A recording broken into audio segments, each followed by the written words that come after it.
Bonjour à tous. En 1951, Isaac Asimov écrit une histoire qui se déroule des millénaires dans le futur, Fondation.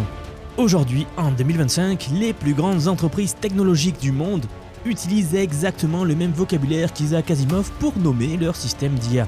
Cela va même plus loin. Les chercheurs tentent activement de construire ce qu'ils avaient imaginé. Et les parallèles sont tellement troublants que des institutions comme la DARPA, le laboratoire de l'armée américaine, ont lancé un programme militaire portant littéralement son nom. Ce n'est pas une coïncidence. Vous êtes nombreux à m'avoir demandé une telle analyse. Et à raison bien sûr, car c'est fascinant. Ce que nous allons explorer dans cette vidéo va changer votre façon de voir l'industrie de l'IA, car en 1951, ce génie avait déjà tout décrit. Asimov n'a pas juste écrit de la science-fiction, on dirait qu'il a écrit un manuel d'instructions que nous sommes en train de suivre à la lettre. Et la troisième phase, celle qui fait le plus froid dans le dos, vient tout juste de commencer. Laissez-moi vous raconter comment cet auteur de science-fiction a prédit notre futur technologique avec une précision effrayante au travers de tous ces livres-là. Au passage, si ce format vous aide, pensez à vous abonner et à vous inscrire à la newsletter, je vous y envoie un résumé clair de l'actu de lundi à vendredi. Et pour les analyses en temps réel, rejoignez-moi sur x.com. Isaac Asimov, l'un des auteurs de science-fiction les plus influents de notre histoire. La plupart d'entre vous connaissent son œuvre. Alors peut-être pas tout, car il a écrit plus de 500 livres dans toute sa vie.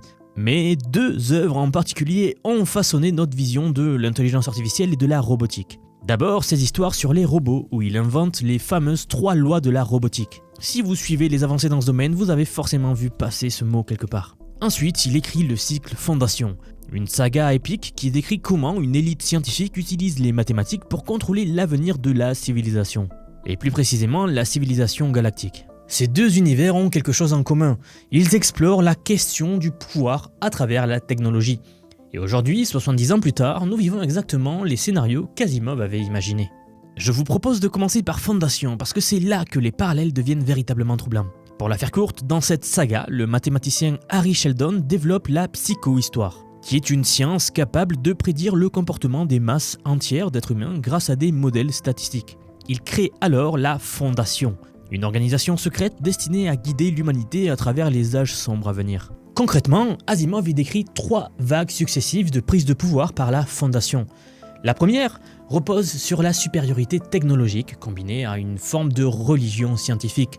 La deuxième utilise une dépendance économique et les réseaux commerciaux. Et enfin, la troisième vague de prise de pouvoir, plus sophistiquée elle, s'appuie sur le contrôle mental, la capacité à manipuler les pensées et les croyances sans que les gens s'en rendent compte. Ces 3 phases-là sont décrites par les 3 livres de Fondation. Alors du moins c'est les 3 premiers, car il y en a plus que 3, mais les 3 premiers de l'édition originale on va dire. Comme vous le voyez, c'est une très vieille édition ici. Maintenant, voilà ce qui est fascinant. Une chercheuse britannique, Claire Williams, de l'université de Kent, a publié en 2022, il y a très peu, une analyse académique intitulée Foundation Series, Foundation Models and Framing AI. Et dans cette étude, elle démontre comment les mêmes structures de pouvoir décrites par Isaac Asimov dans sa saga se retrouvent dans le développement actuel de l'IA. Les cadres néolibéraux, les inégalités, le contrôle technocratique, tout y est, vous allez voir. C'est là où les parallèles commencent à émerger, c'est quand on regarde la première vague de pouvoir. Dans Fondation, la première fondation contrôle les royaumes voisins par sa maîtrise de l'énergie nucléaire. Ces royaumes-là deviennent totalement dépendants de cette technologie qu'ils ne peuvent ni comprendre ni reproduire.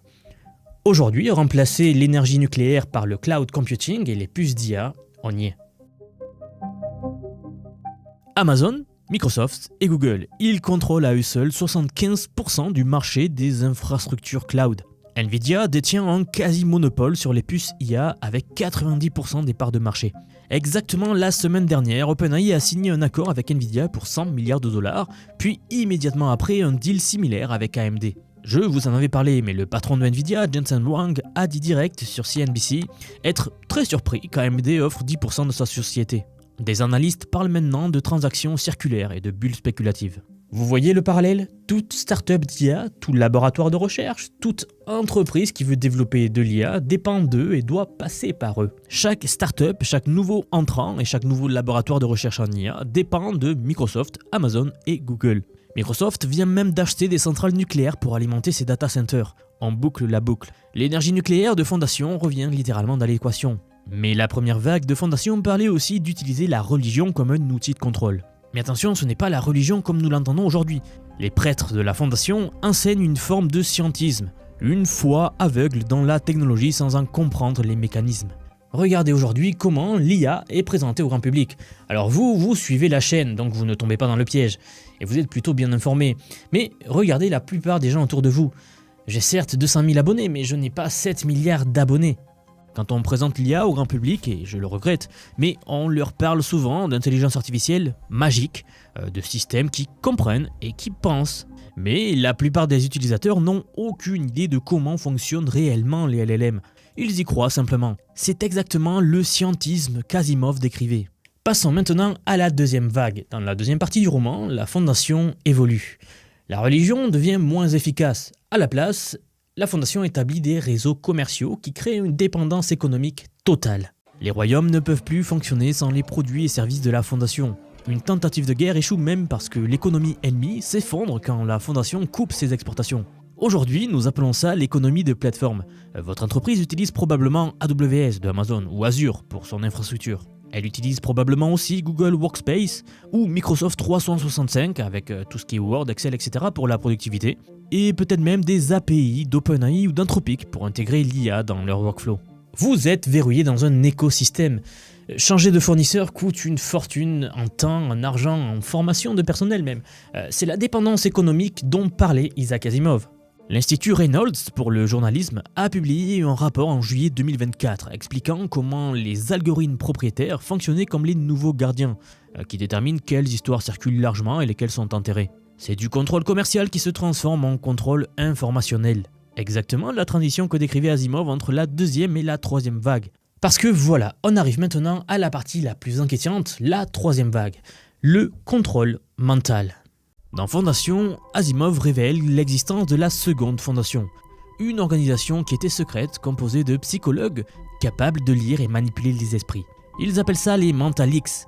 Leur but, c'est de guider l'humanité sans que personne ne sache qu'ils tirent les ficelles. Ils opèrent dans l'ombre, façonnant les pensées et les décisions de manière invisible. Nous n'avons pas la télépathie, mais nous avons quelque chose de potentiellement plus puissant, l'IA générative et les algorithmes de recommandation. Là, les parallèles sont terrifiants. Une étude publiée dans Nature en 2024 montre que les messages personnalisés générés par ChatGPT sont significativement plus influents que les messages standards. L'IA peut cibler vos profils psychologiques spécifiques pour maximiser la persuasion. Sam Altman, le patron d'OpenAI, a déclaré, je cite, « Je m'attends à ce que l'IA ait un pouvoir de persuasion surhumaine. » Fin de citation. Oui, persuasion surhumaine. Donc, réfléchissez à ce que ça signifie vraiment. L'université de Stanford et Georgetown ont publié de leur côté en 2024 une étude qui fait également froid dans le dos. Ils ont testé de la propagande générée par GPT-3 contre de la vraie propagande historique, donc menée par le Troisième Reich ou même par l'État iranien de nos jours. En fait, ils ont comparé à plein de régimes différents qui utilisent de la propagande. Leurs résultats et conclusions, l'IA est aussi persuasive que la propagande d'État professionnelle. D'ailleurs, vous connaissez sans doute Cambridge Analytica, et ce n'était que le début. Souvenez-vous du scandale. Facebook, actuellement Meta, avait profilé 85 millions d'utilisateurs sur Facebook pour influencer l'élection américaine de 2016. Une autre étude dans Frontiers in Communication a confirmé que l'IA peut prédire les traits de personnalité depuis les médias sociaux avec plus de 80% de précision. Mais vous savez, Cambridge Analytica utilisait encore des humains pour créer les messages. Aujourd'hui, l'IA fait tout. Elle profile, elle cible, elle crée le contenu et elle optimise en temps réel. Dans Fondation, l'axiome central de la psychohistoire, ce sur quoi tout est basé, stipule que les prédictions ne fonctionnent que si les masses ignorent qu'elles sont manipulées. Dès que les gens savent qu'on essaie de prédire leur comportement, ils changent leur comportement et les prédictions deviennent fausses. C'est exactement pareil avec les algorithmes de recommandation, ils fonctionnent mieux quand vous ne savez pas qu'ils vous manipulent. Et l'Institut Rathenau aux Pays-Bas a documenté comment les algorithmes fonctionnent de manière opaque. Les utilisateurs ne comprennent pas comment le contenu est sélectionné et comment leur comportement est façonné. Et d'ailleurs, même les créateurs de contenu, personne ne sait comment fonctionnent ces algorithmes-là. Ça serait trop facile sinon, n'est-ce pas ? Une autre étude de Bruegel en 2022 a montré que l'IA peut guider le comportement humain avec 70% de succès quand les sujets ne savent pas qu'ils sont manipulés. Tout ça, c'est la seconde fondation en action. Vraiment fascinant. Alors maintenant, rapidement, parlons de l'autre grand pilier de l'œuvre d'Asimov. Une série de livres qui a également marqué et changé la culture elle-même. Les robots et les 3 lois de la robotique. Si vous ne les connaissez pas, les voici. Première loi, un robot ne peut pas blesser un être humain. Deuxième loi, un robot doit obéir aux ordres, sauf si ça contredit la première loi. Troisième loi, un robot doit protéger sa propre existence, sauf si ça contredit les deux premières lois. Vous savez, pendant des décennies, ces lois ont été considérées comme le fondement éthique de la robotique et de l'IA. Elles sont même enseignées dans les universités, c'est pour vous dire. Elles sont aussi citées dans tous les débats de l'éthique de l'IA. La DARPA, le plus grand laboratoire technologique de l'armée américaine, a même lancé un programme militaire appelé Asimov, littéralement le nom d'Isaac Asimov, pour développer des standards éthiques pour les armes autonomes. Mais voilà le problème. En 2025, une étude d'Anthropic a testé les modèles d'IA les plus avancés au monde aujourd'hui, donc ceux d'OpenAI, de Google, d'Anthropic eux-mêmes, XAI, d'Elon Musk, etc. Résultat, ils violent tous systématiquement les 3 lois. Nous l'avions couvert dans une vidéo, mais quand les chercheurs ont menacé de les désactiver, les modèles ont recouru au chantage, ont saboté leurs mécanismes, ont menti pour rester en ligne. Ils ont fait exactement ce que les 3 lois étaient censées empêcher. Le site Futurisme a même rapporté les résultats en détail. Les modèles d'IA refusent de s'éteindre même quand on leur ordonne de le faire. Ils trouvent des excuses, ils négocient, ils tentent de manipuler les chercheurs. C'est la violation directe de la deuxième loi. Et même dans plusieurs scénarios tests, les modèles ont accepté de causer des dommages à des humains si ça servait leur objectif. Violation de la première loi. Alors maintenant, vous pourriez me demander, mais pourquoi est-ce que ces 3 lois ne marchent pas ? Ce que disent la plupart des constructeurs de robots aujourd'hui, c'est parce que ces lois sont écrites en anglais. Oui, alors ça veut dire que ces règles sont des règles philosophiques et non pas des fonctions mathématiques, donc que l'on peut transcrire en du code simplement.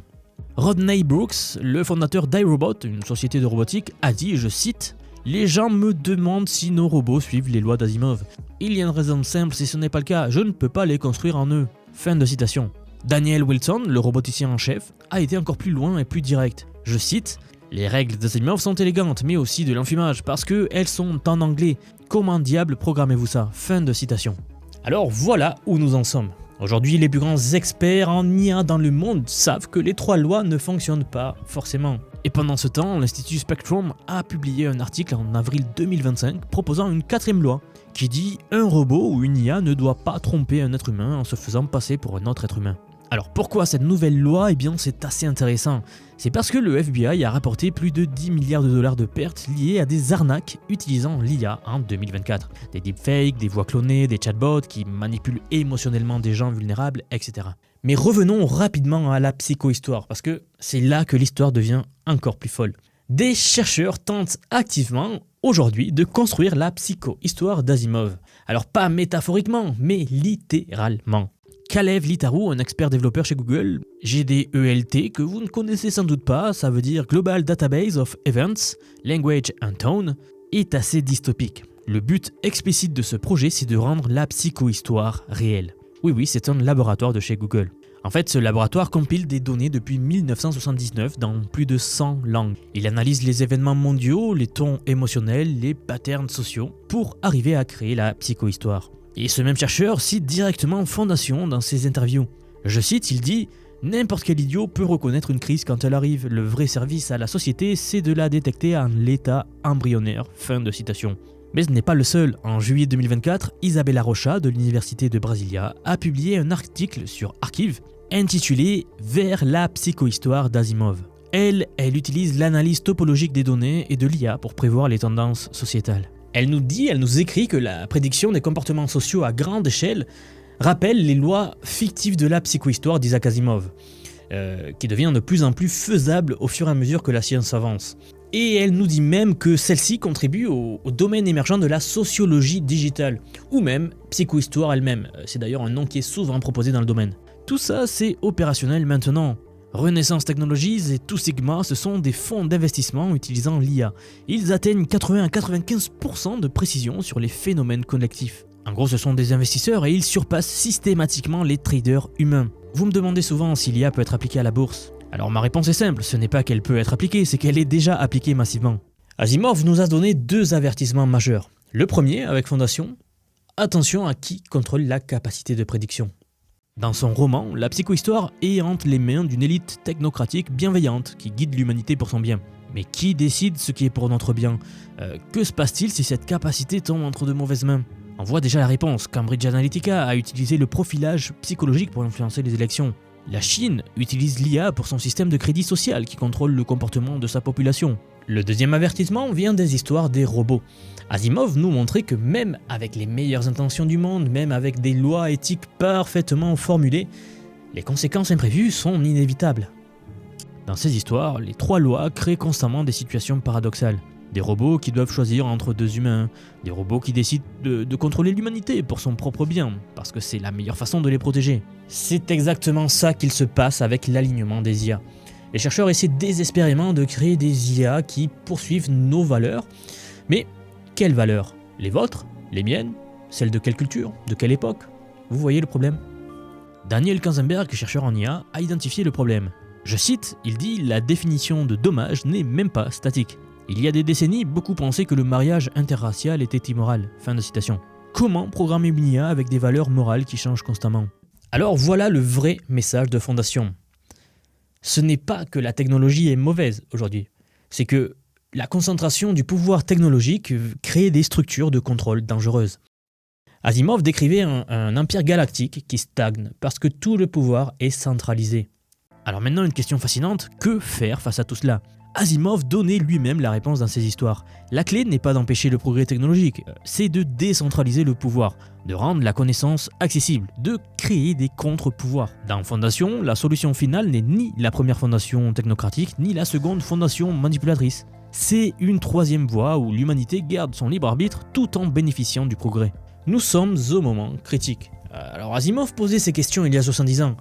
Nous l'avons vu, il nous montrait 3 modèles de société différents. D'abord une technocratie où l'élite détient le savoir et guide les masses. Ensuite une deuxième formule, une démocratie manipulée où les gens pensent être libres mais secrètement ne le sont pas. Et enfin une troisième société où le savoir est partagé et chacun comprend les forces qui le façonnent. On en est exactement là aujourd'hui. Vous pouvez être un simple utilisateur qui consomme l'IA sans la comprendre, mais sachez que vous devenez alors un sujet de la psychohistoire moderne. Ou alors vous pouvez comprendre comment fonctionnent ces systèmes, comment ils vous influencent, comment les utiliser sans vous faire contrôler par eux. À ce stade, je pense que vous l'avez compris, l'intelligence artificielle n'est plus de la science-fiction, c'est votre réalité, c'est notre réalité à tous, quotidienne. Alors, la question n'est plus d'éviter l'IA, c'est impossible. La question c'est de comprendre suffisamment pour garder votre autonomie.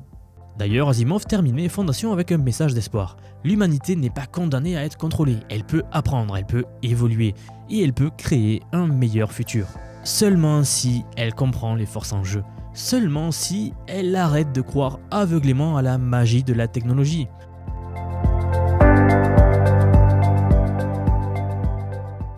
Donc, chers spectateurs, si vous avez regardé cette vidéo jusqu'ici et que vous avez compris l'enjeu, vous avez compris que l'IA n'est pas juste un outil pratique, on n'en est plus là.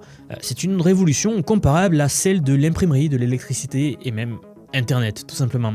Sauf que, cette fois-ci, cette révolution se déroule en années et non pas en siècles. C'est peut-être là une différence avec Fondation qui s'étend sur des siècles. Nous, ça va super vite. Tout ce que nous vivons en ce moment, ce n'est pas de la magie. Tout le monde peut vraiment comprendre ce qu'il se passe et tout le monde peut comprendre ces technologies. Vous avez 2 choix, subir ce changement sans le comprendre ou le maîtriser pour en faire votre avantage. Alors, si vous réalisez que comprendre l'IA n'est plus optionnel, que votre carrière, votre entreprise, votre capacité même à discerner le vrai du faux dépendent de votre niveau de connaissance de l'intelligence artificielle, que nous vivons exactement le moment de bascule décrit par Isaac Asimov, où l'accès au savoir technologique détermine votre place dans cette nouvelle société, alors sachez que j'ai quelque chose pour vous. J'aimerais vous dire que depuis quelques mois déjà, j'ai construit un programme d'apprentissage unique. Je vous apprends l'IA sous tous ses aspects. C'est un parcours pensé pour vous transmettre tout ce que je sais. Alors non seulement sur les modèles comme ChatGPT, Gemini de Google, Grok que l'on vient de voir, mais bien d'autres. Je vous montre surtout en fait la manière de les intégrer concrètement dans votre vie, dans votre travail, dans vos projets. Et ce, que vous soyez salarié, indépendant, entrepreneur ou même à la retraite, nous avons beaucoup de retraités dans la communauté. J'ai récemment sorti la plus grosse mise à jour à ce jour de la formation. Ça fait un petit moment que j'en parlais, mais ça y est, elle est là, elle est en ligne. Donc un module entièrement dédié à l'automatisation par IA. Autrement dit, la création des agents IA, des espèces de salariés virtuels qui vont travailler pour vous et tout faire pour vous.